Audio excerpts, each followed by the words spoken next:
And God said, Behold, I have given you every herb-bearing seed. To you it shall be for food. Genesis 1:29.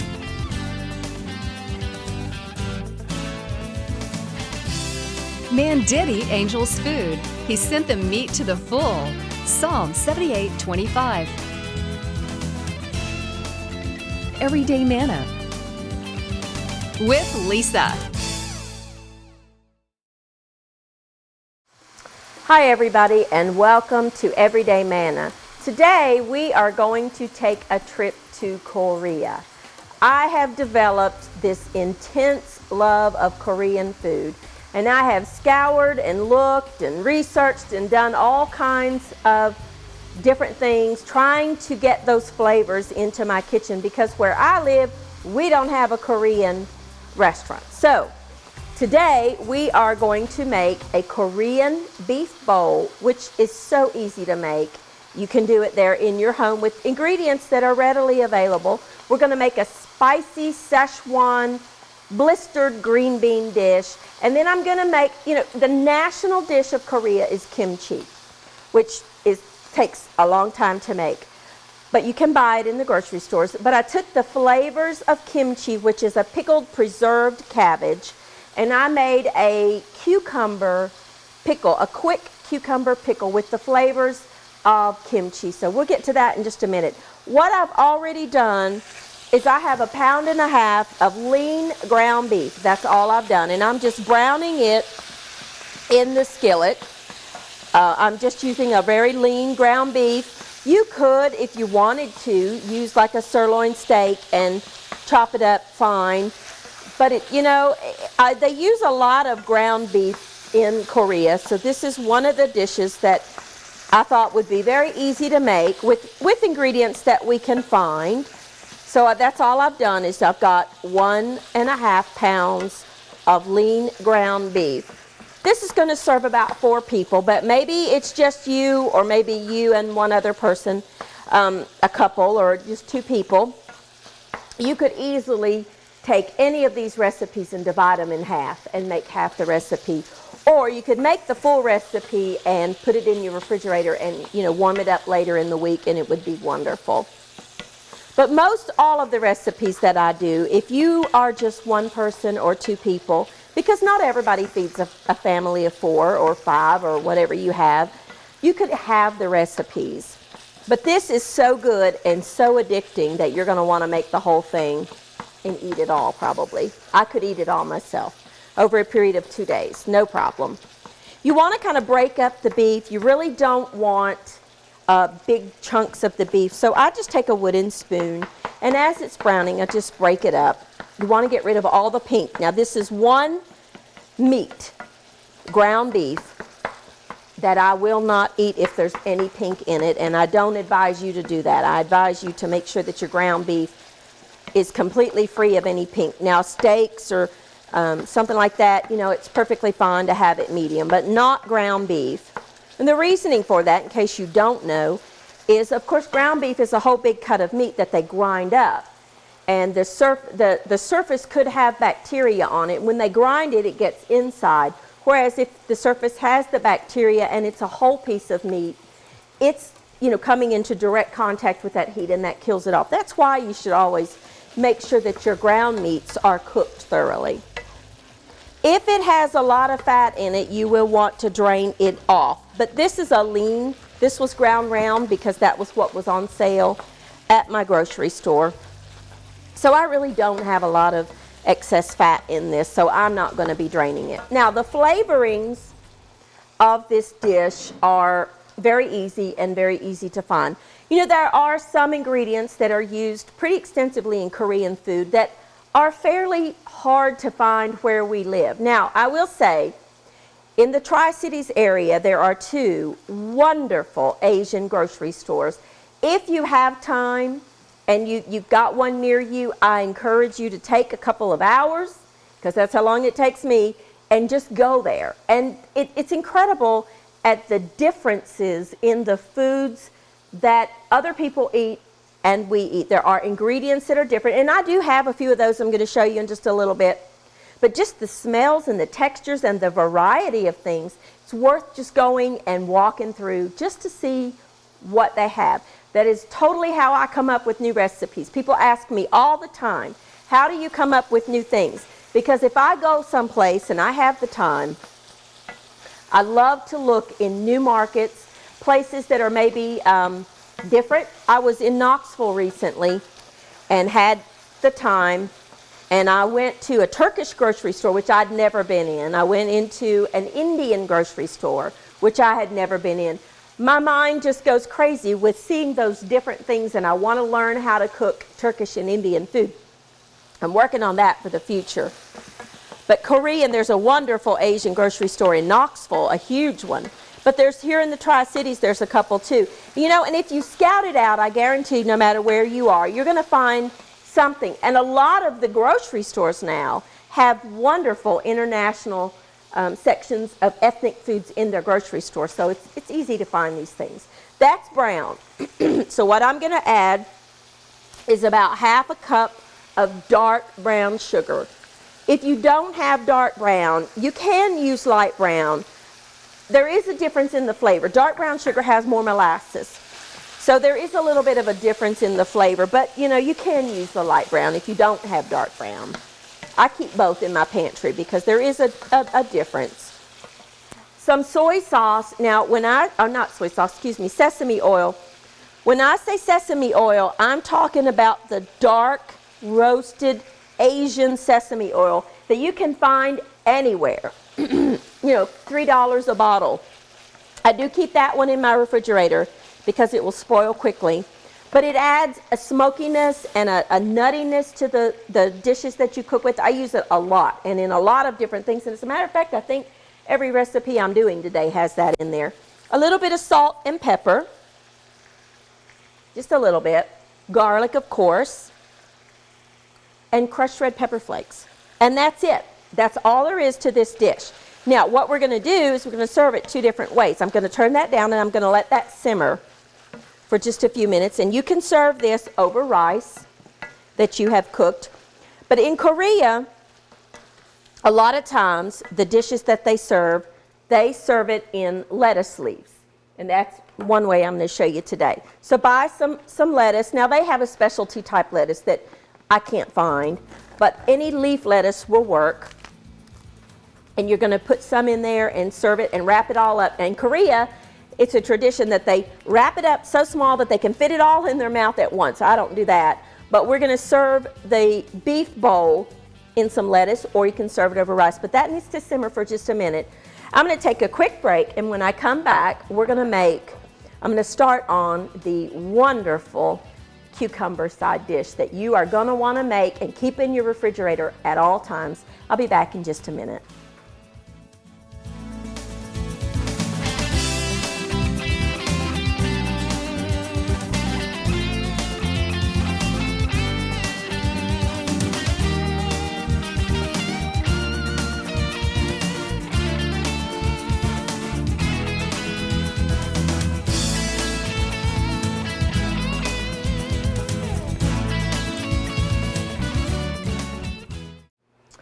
Hi, and welcome back. Now, I forgot one very important ingredient in my beef, and that's fresh ginger. So you want to take, this is a hand of ginger that I have peeled, and I'm just going to grate about a teaspoon in my beef dish. You'll find garlic and ginger are two ingredients that are used pretty extensively in most Asian cuisines, whether it be Chinese or Korean or Thai. There's differences in all of this. There's different provinces in China that have different type foods. So that's about a teaspoon or so of just freshly grated ginger. Now, this is one ingredient that you cannot substitute the dried ginger. It is a totally different flavor profile. Not anywhere close to the same flavor. You really do need to find the fresh ginger, but all grocery stores carry that. It's got a little bit of a spicy heat almost to it. I love it. Use it in many things. Instantly, that perfume of that ginger just is wonderful. Now, we're going to start. Now, kimchi, like I said, is the national dish of Korea. And Koreans eat kimchi for breakfast, lunch, and dinner with every meal that they eat. It is a pickled fermented cabbage that they, it's very, very spicy, that they make when Napa cabbage comes in season. And they put it in jars. A lot of times they bury it in the ground and they age it for up to a year to let it ferment. It has this funky flavor profile. I happen to love it, but I really love sauerkraut. If you are a person that really likes sauerkraut, then you probably would like kimchi. But I've never made it. I make a quick kimchi slaw, but you can buy it in the grocery stores. But I like cucumbers, and I love to have a pickly, cool salad type dish with a hot spicy dish because it does cool the palate and it just tastes wonderful.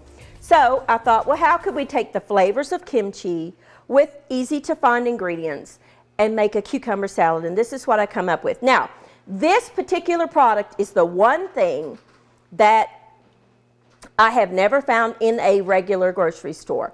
But you can find it in Asian stores, or you can order it online. It's called gochujang, and it is a red pepper paste. It is extremely spicy and hot, but I love it. If you cannot find this, then I do have a substitute for you. This you can find everywhere in the grocery stores. But the thing you got to look out for is I found 2 jars. And they're totally different products in case you don't know that. This is sambal olik, which it says below it, a ground fresh chili paste. This is chili garlic sauce, 2 entirely different products. So if you're going to if you can't find the gochujang, then you can use the sambal olik, but make sure that you read that it is the garlic paste. You can find this just about anywhere in any well-stocked grocery store. In the international section, where you would buy your soy sauce. But I'm going to use this today. And you're going to need about a teaspoon or so. It's a very thick paste. This is used extensively in Korean cooking. And so I do get mine. I find it in the Asian grocery stores that I go to. But I like hot. So I'm going to use about a tablespoon. I would start with a teaspoon until you learn the flavor profile of that because it is very, very spicy. To that, I'm going to add some salt. I'm going to make my dressing first. A pinch of sugar just to offset the heat a little bit.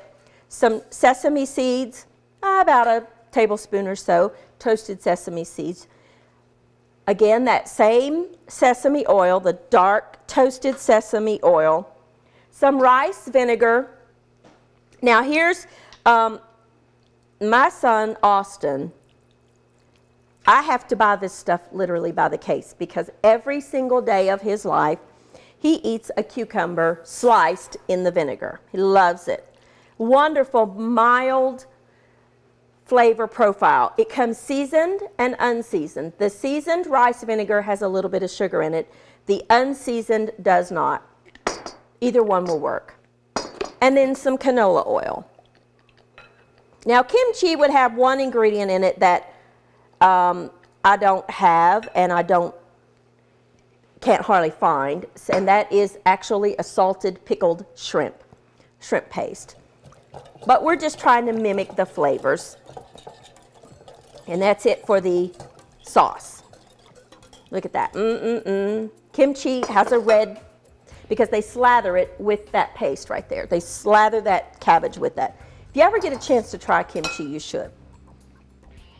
Now, you can use the big, long English cucumbers if you want, but they had some beautiful little pickling cucumbers at the grocery store. So I'm just going to use those. Slice them. I like the peel. I've just scrubbed them. I like the peeling on mine. If you don't, you can peel them. And this really would keep in your refrigerator for a week if you wanted it, if it lasted that long. Really, it could last as long as you wanted. I mean, kimchi is kept for years sometimes, a year, 2 years. The older it is, the different flavors. There's new kimchi, there's old kimchi, aged, different types. But this would never last that long around me because I love this. Wonderful. This particular dish is great served alongside like a grilled piece of meat or a hamburger steak. Sometimes I like to just grill hamburger steaks, and I like to have that crunchy, cool flavor, and by cool I mean temperature cold, not heat cold.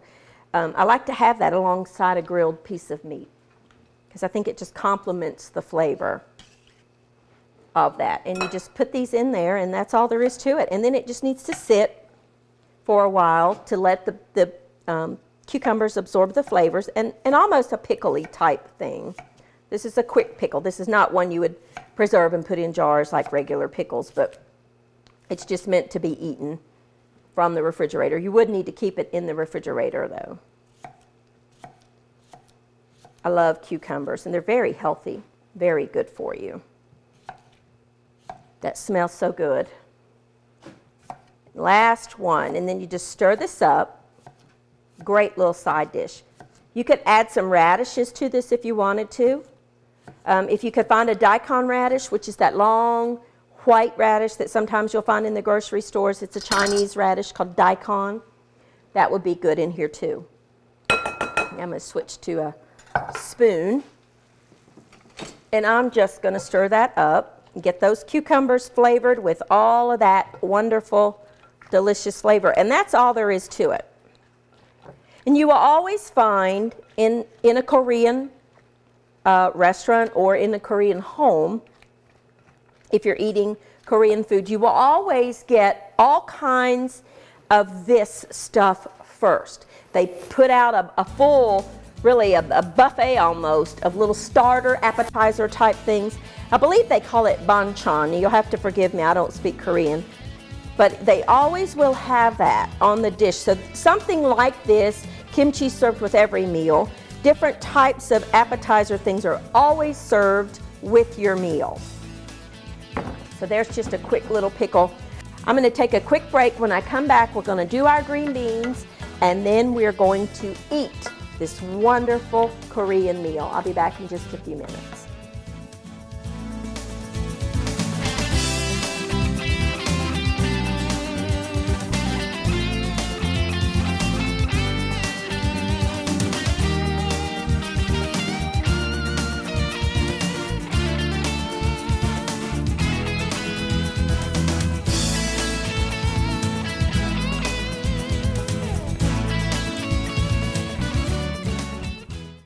And welcome back. Now, let's get our green beans made. Now, I have a skillet here that is hot, and I'm going to use some peanut oil, but if you don't have peanut oil, you can use canola oil. Peanut oil is used a whole lot in Asian type cooking. You want some fresh snap green beans. I kind of like them long, but if you don't want them long, you don't have to. You can cut them in half, but I kind of like the look of them long. You hear that? That sizzle? That's what you want. We are going to saute these green beans, about a pound, until they're just blistery hot. And they actually do start getting a little bit of a brown color on them, and that's when you know that they're ready. They're hot. That's a hot pan though. Let me get my tongs. Maybe a little bit much. Now I'm going to get them all coated with the oil, and then I'm going to leave them alone for a minute, and I'll show you as we go how to do them. They're already starting to blister, but that's good. That's what we want. Have you ever gotten the spicy Sichuan beans in the grocery or in a restaurant? Oh, I love those things. Okay, we're going to make the sauce that goes on here. We're going to use some ginger, about a teaspoon. Remember, I said ginger and garlic are kind of the, you know, how we use a lot of onion, celery, and carrot as basis for a lot of recipes and soups and things. Well, in Chinese or Asian cooking, and in this case Korean, ginger and garlic are main flavor profiles. About a teaspoon or so of the fresh ginger. Then you want some garlic, some toasted sesame oil. That really is a wonderful flavor. Some salt, And I'm going to put my toasted sesame seeds on the end. Now here's an ingredient. This is that chili paste that we talked about earlier. About 2 teaspoons, pretty spicy stuff. You could use the gochujang that you've used in your cucumbers if you wanted to. Here's an ingredient that you can find in most all grocery stores. You don't even need to go to an Asian type store. And it's oyster sauce. Don't shy away from it. I don't like oysters at all. But this particular condiment has a flavor profile that is so good, it doesn't taste like oysters. So don't be scared because it says oyster sauce. You want about 3 teaspoons, if I can get it out of there. Come on, let's get that going. It's a very thick, briny type flavor. There we go. About 3 teaspoons of this. Smells good. It is good.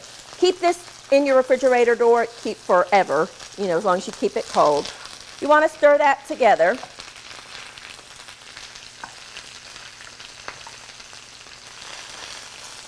And let's stir our green beans. Okay. Whoops, one went out. Let me show you something. You see that?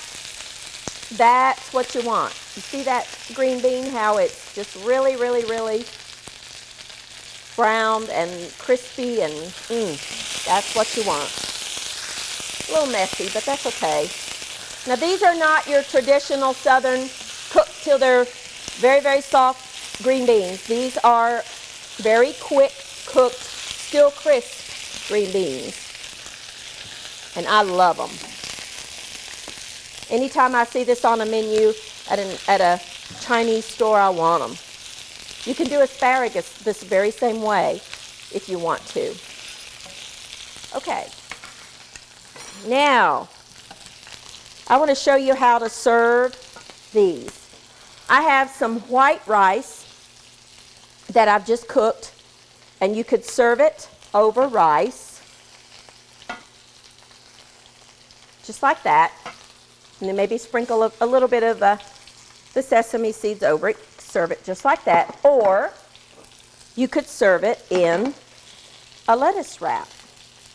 Just put a little bit in there and then fold it all up. I won't do it because I am in front of you. But in Korea, you would put that whole thing in your mouth at one time. We don't have to do that if you don't want to. I like the lettuce wrap method better for myself. I really do like that lettuce wrap thing. I think that it's a flavor and a texture difference, but that's all there is to them. Now that was easy, and you can do that. Our green beans are almost ready. You just want, some of them to get that brown, crispy, sauteed yumminess on them. That's flavor. That one, I didn't get the top of them. Let me get that off there before somebody bites into that. A little stem. Then we're going to cut up a couple of scallions. Get my board ready here. A couple of scallions. The white and some of the green. And we're going to add that to the green beans. If you don't have scallions, don't worry about it. You don't have to put them in there. Or you could use a shallot if you had one, or a very mild onion. You don't want that strong, overpowering onion flavor, so that's why I use the scallions. Stir that in there.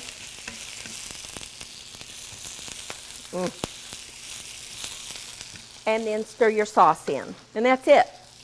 Let it cook for just a minute to warm that sauce. You don't want a whole lot of sauce on there. It's not supposed to be saucy. Just coat those beans with a little bit of that sauce. And I'll tell you, from a nutritional point of view, when you stir fry quickly, the beans like this, you're preserving so many of the nutrients. And that's it. That's all there is to it. Put them on a nice, pretty platter. They're still crisp, which is what you want. If you want them to be a little more well done, you can. But you don't have to.